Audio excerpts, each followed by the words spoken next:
चलिए दोस्तों, बात करते हैं एक और नए क्वेश्चन के बारे में। इस क्वेश्चन में एग्जामिनर ने कहा इफ x प्लस का y प्लस का x y is equal to 3, y z plus का एक्स वाई इजकल टू में 8, जेड प्लस का x z is equal to 15, find the value 6 x y z.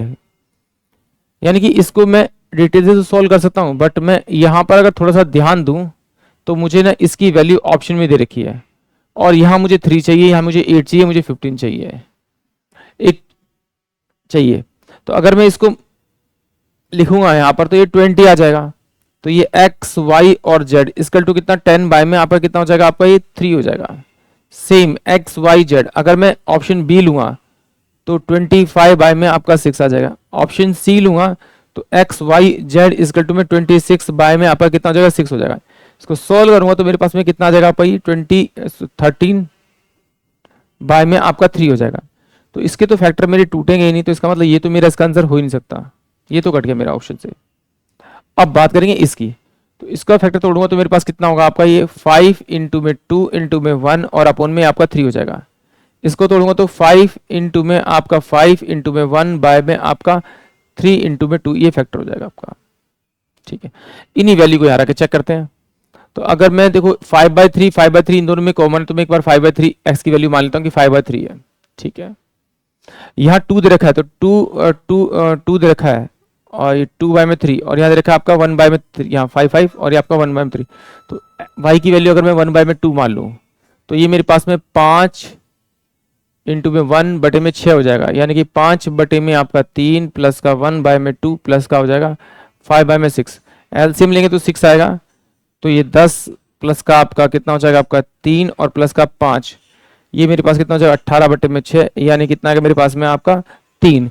यानी कि मुझे एक्स वाई जेड की value तो कंफर्म मिल गई है। क्या वैल्यू है, x इजकल टू मेरे पास में 5/3 है, y इजकल टू मेरे पास में 1/2 है, और z इजकल टू में क्या मेरे पास में आपका 5 है। एक बार चेक कर लेते हैं वैल्यू को रखे यहाँ पर। z की वैल्यू कितनी मेरे पास में 5, y की वैल्यू कितनी मेरे पास में 1/2, तो ये y z कितना होगा 5 बाय में आपका कितना हो जाएगा, आपका ये आपका 2। एलसीएम लेंगे तो ये कितना हो जाएगा आपका 5 दूनी 10 प्लस का 1 प्लस का 5/2, तो ये कितना हो जाएगा आपका 16/2, यानी कि ये कितना रहा आपका 8। यानी कि मेरे को इसकी वैल्यू मिल गई है, तो ऑप्शन जो बी होगा वो इस क्वेश्चन के लिए करेक्ट होगा।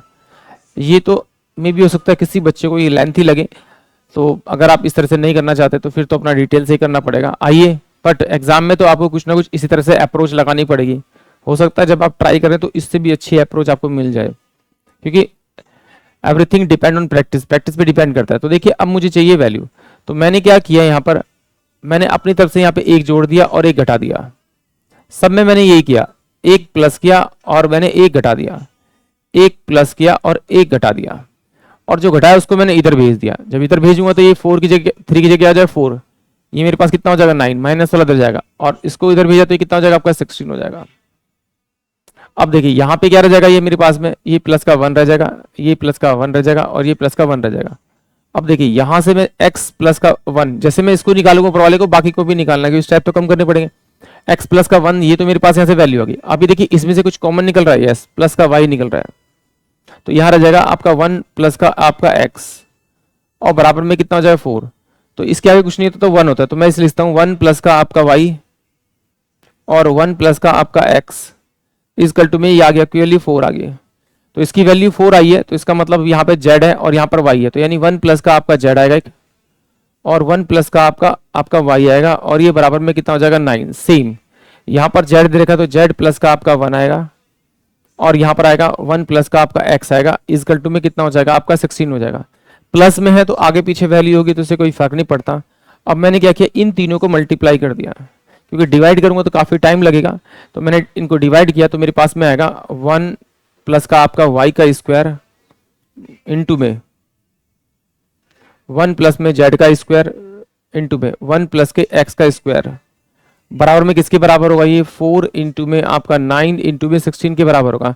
सबको उधर भेज देता हूं, तो ये 1 प्लस का आपका y, मतलब इसका रूट जो है उधर भेज देता हूं, तो 1 प्लस का आपका z और 1 प्लस का आपका x बराबर में जब ये वैल्यू हटेगी, यहाँ रूट होगा, तो यहाँ से पेयर बाहर आ गया, यानी 2 इंटू में 3 इंटू में आपका 4 आ जाएगा। अब मैं यहाँ से एक्स वाई जेड की वैल्यू आसानी से निकाल सकता हूँ। क्यों? क्योंकि मुझे मालूम है कि x plus one, sorry x plus sorry y, one plus का वाई और वन प्लस का एक्स इक्वल टू में 4 के बराबर है। तो यानी कि अगर मैं इसे सोल्व करूंगा तो ये मेरे पास में वन प्लस का वाई और वन प्लस का एक्स कट जाएगा, तो वन प्लस का आपका जेड बन जाएगा, जेड बच जाएगा। और ये क्या है इसका 4, तो नीचे से मैं 4 से डिवाइड किया होगा तो 6 आएगा। तो यानी जेड की वैल्यू कितनी आ गई मेरे पास में 5, जेड की वैल्यू मेरे पास में 5 आ गई। अब ऐसी मैं सारी वैल्यू को निकालूंगा, सिंपल सिंपल डिवाइड करूंगा। यहाँ वन प्लस का जेड है और वन प्लस का वाई है, तो यानी कि यहाँ बचेगा वन प्लस का एक्स बचेगा, और इससे डिवाइड करूंगा 9 से यहाँ पर, तो 3 3 9, यानी कि 8 बाय में आपका 3 हो जाएगा। तो x की वैल्यू कितनी आ जाएगी 5 बाय में 3 आ जाएगी आपकी।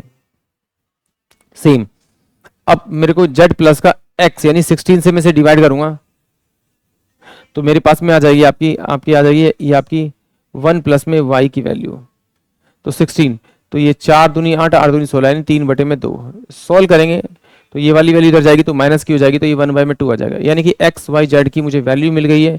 तो मेरा क्वेश्चन जो इसमें वैल्यू रखने के बाद आंसर आएगा वो ऑप्शन बी आएगा। आई होप आप सभी को क्वेश्चन समझ में आएगा।